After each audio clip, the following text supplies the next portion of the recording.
बिस्मिल्लाहिर्रहमानिर्रहीम, अस्सलाम वालेकुम। पूरे मुल्क से एहतजाज की खबरें आ रही हैं। हर तरफ एहतजाज है, छोटे शहरों में एहतजाज है और जगह जगह पर पुलिस और अवाम आमने सामने है। लेकिन हुकूमत ने अब एक अजीब काम किया है और लगता है कि हुकूमत अब बिल्कुल पीछे हट गई है। हुकूमत ने हाथ खड़े कर दिए हैं और ये एक चाल भी हो सकती है कि हुकूमत ने यह किया है कि पंजाब में, खैबर पख्तूनख्वा में और अब दारुल हुकूमत इस्लामाबाद में भी, यानी जहां से हुकूमत चलती है वफाकी हुकूमत, वहां भी फौज को बुला लिया है। यानी तमाम इलाके फौज के हवाले कर दिए गए हैं। पंजाब, खैबर पख्तूनख्वा और इस्लामाबाद 2 दिन के लिए मजीद यूनिवर्सिटीज, कॉलेजेस बंद कर दिए गए हैं और अब 2 दिन मजीद शायद इंटरनेट की बंदिश रहे, ये मसाइल रहे। इकॉनमी नीचे से नीचे जा रही है। आप देख रहे हैं कि डॉलर कुछ समझ नहीं आ रही कि कहां जाकर रुकेगा। हालात बहुत खराब हैं। रेमिटेंसेस पाकिस्तान की नीचे चली गई हैं, तरसीलात ज़र और नीचे जा रही हैं, ज़र मादला के ज़खायर खतरनाक हद पर हैं। IMF की डील अब कहीं नजर नहीं आ रही और लिहाजा अब हुकूमत ने शायद जानबूझकर यह किया है कि किसी तरह से अब फौज को, एस्टैब्लिशमेंट को बिल्कुल सामने लाया जाए, एक्सपोज कर दिया जाए। और उनको यह नजर आ रहा था कि अब हुकूमत में रहने का उनका कोई नजर नहीं आ रहा था कि प्रॉपर तरीके से हुकूमत कर सकेंगे, इलेक्शंस के बगैर चल सकेंगे। तो अब ऐसी सूरत हाल पैदा कर दिया कि एक इमरजेंसी लगा दी गई है पूरे मुल्क में। और ऐसी बात भी हो रही है कि जी इमरान खान साहब पर, तहरीक इंसाफ पर मुकम्मल पाबंदी और इमरजेंसी हो। बुनियादी इंसानी हुकूक वैसे ही नहीं है, आइन वैसे ही मुअत्तल है, तो उसको एक बाकायदा कवर दे दिया जाए, उसके बाद फिर जो मर्जी किया जाए। अब इन हालात में ISPR की स्टेटमेंट भी आ गई है और यह तवील स्टेटमेंट है और इसमें कहा गया जी स्याह दिन, 9 मई स्याह तरीन दिन कहा गया, इसको स्याह दिन कहा गया है मुल्क की तारीख में। और कहा गया इमरान खान गिरफ्तारी जो है वो बिल्कुल कानूनी थी। पूरी स्टेटमेंट मेरे पास है, मैं आपके सामने रख दूंगा। और उन्होंने कहा है जी बुलवाइयों के जरिए सब किया गया, प्री प्लान था और हमने बड़ी बर्दाश्त का मुजाहरा किया है, हमने साजिश को नाकाम बनाया है, लेकिन अब ऐसा नहीं होने दिया जाएगा और अब जो भी कोई इस तरह करेगा वो खुद जिम्मेदार होगा। मगर मसला यह हुआ है कि जहां जहां एहतजाज हो रहा है, जहां जहां फौज की जो तनसीबात थी जिनके हवाले से कहा गया नुकसान पहुंचाया गया उनको, चाहे कोर कमांडर हाउस हो, चाहे दीगर जगह हो, GHQ तक में लोग चले गए, पूरे मैंने बताया खैबर पख्तूनख्वा में है, दीगर मालाकंड डिवीजन, सारा एरिया। तो अब मसला यह है कि वहां फायरिंग भी हो रही है, पुलिस है, अगर दीगर लोग हैं जो भी सिक्योरिटी के लोग हैं वो अगर फायरिंग भी करते हैं, लोग जांबाक होते हैं, तो लाशें उठाकर जख्मी, बहुत बड़ी तादाद में लोग जख्मी हैं। चूंकि मीडिया में ज्यादा डिस्कस करने की या उस तरह बाकायदा बताने की इजाजत ही नहीं है, हो ही नहीं सकता, उसको कवर उस तरह से नहीं कर सकते। तो अब हो ही रहा है कि बहुत बड़ी तादाद में लोग जख्मी हैं, जांबाक की भी इतलात आ रही हैं। और अब मसला यह है कि वो एहतजाज जो लोग कर रहे हैं वो पीछे नहीं जा रहे, लाश उठाते हैं, उसको ले जाते हैं हॉस्पिटल या जख्मियों को हॉस्पिटल ले जाते हैं, बाकी लोग वहीं के वहीं हैं और ये रुक नहीं रहा सिलसिला। अब ये तो कहा जा रहा है कि तमाम पुलिस को भी अहकाम दे दिए हैं कि कुछ भी हो तो आपने करना है, दीगर जगहों पर भी देखा जा रहा है, बराह रास्त डायरेक्ट फायरिंग का भी है। लेकिन हुकूमत ने क्या किया है, यानी जो फर्स्ट ईयर के इनके वजीर हैं, काबीना का इजलास है, प्राइम मिनिस्टर, दीगर लोग सब गायब हैं, आपको कहीं नजर नहीं आ रहे। यानी अता तारड़ को, मोहसिन शाहनवाज रांझा को भेजना प्रेस कॉन्फ्रेंस के लिए, आप सोचिए क्या हो रहा है। यानी हुकूमत बिल्कुल अपने आप को लग कर रही है। अब 2-3 वजूहात इसकी, या तो वो अब फेस नहीं करना चाहते, ब्यूरोक्रेसी वगैरह, या पुलिस अब लोगों के सामने नहीं आना चाहती, इतना ज्यादा तशद्दुद कर चुके हैं, लोग लापता, जख्मी, सब कुछ हो चुका, उसके बावजूद ये हो रहा है वो आमना सामना नहीं आते। खासतौर पर खैबर पख्तूनख्वा में, पंजाब में भी है, मोराल डाउन है, इस्लामाबाद पुलिस पर डायरेक्ट आप कंट्रोल कर रहे हैं, उस पर भी मसला है। इसके साथ ये भी है ब्यूरोक्रेसी, और फिर ये भी सोचा जा रहा है कि हम क्यों सामने आए। कल को पता नहीं जितने लोग अब जहां बाक हो रहे हैं, दीगर मसाइल हैं, मॉल्टन सानिया भी इस तरह हुआ, तो कब तक ये वो समझ रहे हैं जी हम भुगतेंगे या क्या होगा, बदनामी है, लोग हमें बुरा भला कहेंगे, तो हम सामने ही ना आए और ये फौज के हवाले कर देते हैं। फौज जनाब करे, एस्टैब्लिशमेंट भुगते, हम क्यों आए बीच में।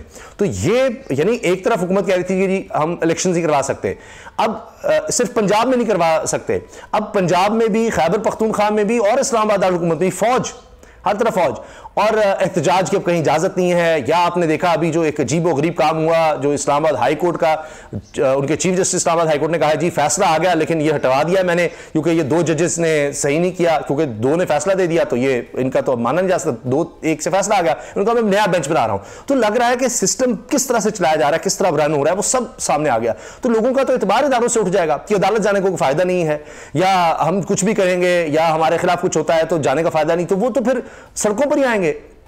उनका एतबार उठ रहा है सिस्टम से, आइन टूट चुका है, 90 दिन के इलेक्शन वाला मामला खत्म हो गया।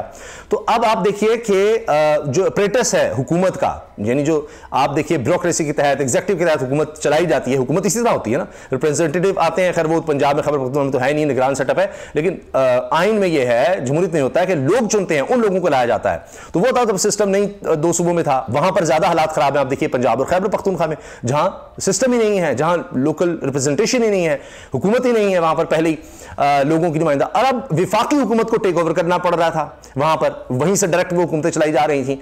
अब विफाकी हुकूमत भी गई, उन्होंने भी हाथ खड़े कर दिए कि हम तो है ही नहीं, हम निकले। अब यही वजह है कि आईएसपीआर की स्टेटमेंट उनको तर्जुमानी करनी पड़ी, उनको सामने आना पड़ा है कि क्या है, क्या नहीं है, क्या हुआ है, क्योंकि विफाकी हुकूमत ने पीछे हटने का फैसला कर लिया कि हम कहीं नहीं है, कोई उस तरह की स्टेटमेंट, कोई कुछ नहीं, कुछ हमने नहीं आना। तो अब ये इस तरह से फौज को आगे कर दिया गया है हर तरफ से, हर लिहाज से।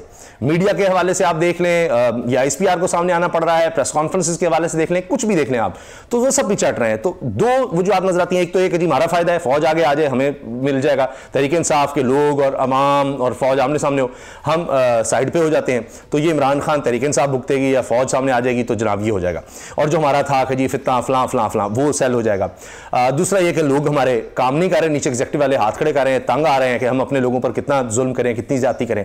और तीसरा ये कि जी कल को हमारी बदनामी ना हो, हमारे लिए मसाइल ना हो कि अवाम पर इतना जुल्म हो रहा है और हम सामने आके उस सारे को जस्टिफाई करें और सारा कुछ करें, तो लिहाजा हम साइड पे हो जाते हैं। तो 3 स्ट्रेटजीज मेरी नज़र में हो सकती हैं।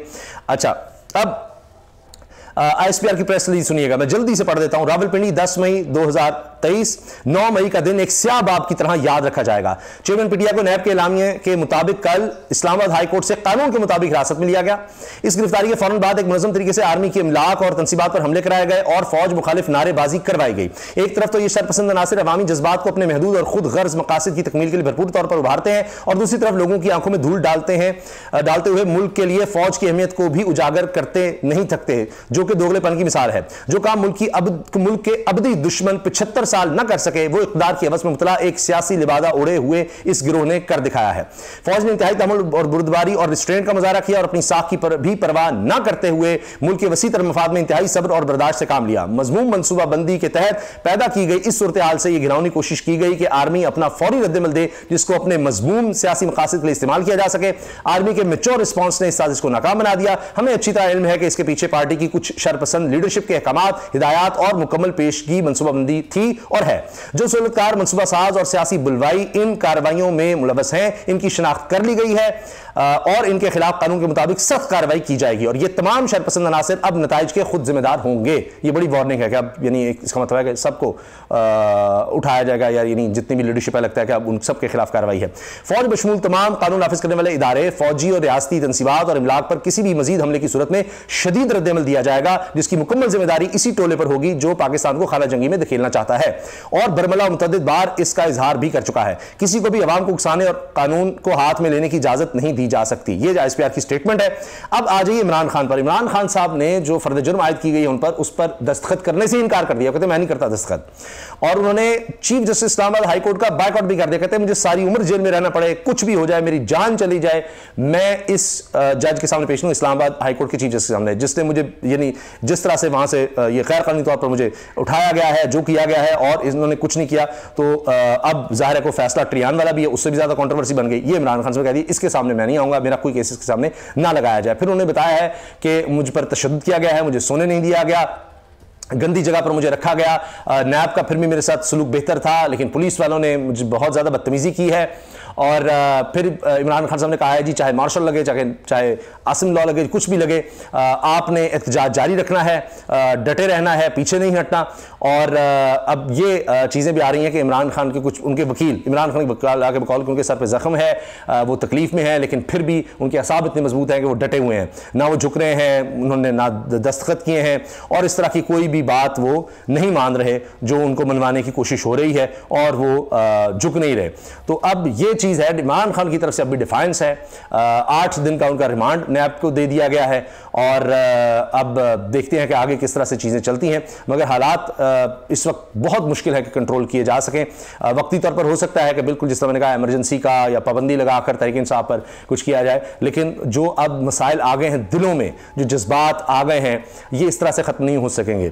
हमने पूरे मुल्क में पहले ही देखा कि बलूचिस्तान, खैबर पख्तूनख्वा, बॉर्डर एरियाज़, वो किस तरह से एक सोच की लपेट में थे, मालाकंड विजन स्वात, अब वो पंजाब तक आ गई है, सिंध में भी था पहले ही, तो वो एक ये अब मजीद मसाइल को जन्म देंगे कि लोगों के पास एक, जिसको अंग्रेजी में डिसइंफ्रेंचाइजमेंट, के अपनी राय के इजहार का जरिया कोई नहीं रहेगा, ना मीडिया में रहेगा, ना वोट में रहेगा, ना अदालतों में रहेगा, ना इदारों में रहेगा, ना पुलिस, ना हुकूमत, कुछ भी नहीं है। तो फिर वो क्या करेंगे एहतजाज के अलावा? तो जब आप उसको सप्रेस करेंगे तो फिर जाहिर है कि और एहतजाज होगा। अगर वो नहीं भी निकल सकेंगे तो दिलों में होगा, जहां कहीं मौका मिलेगा वो फिर उसका कहीं ना कहीं इजहार वो करेंगे। और उनका जब ये एतबार उठ जाए आइन कानून के, जी यहां तो कुछ नहीं है, तो फिर हालात और खतरनाक हो जाते हैं। और खासतौर पर जब तब कि हुकूमत तो पीछे हट गई है, उसने तो बिल्कुल हुकूमत अमलन तौर पर खत्म हो गई है। जब अपने खैबर पख्तूनख्वा, पंजाब, इस्लामाबाद 70% से ज्यादा मुल्क जो है वो फौज के हवाले कर दिया है। स्टेटमेंट भी ISPR को देनी पड़ रही है मौजूदा हालात पर। आप देख लीजिए वाकई हुकूमत कहां है, काबीना का इजलास हुआ, प्राइम मिनिस्टर कहां है, मरियम औरंगजेब साहबा कहां है, सब गायब। अल्लाह हाफिज।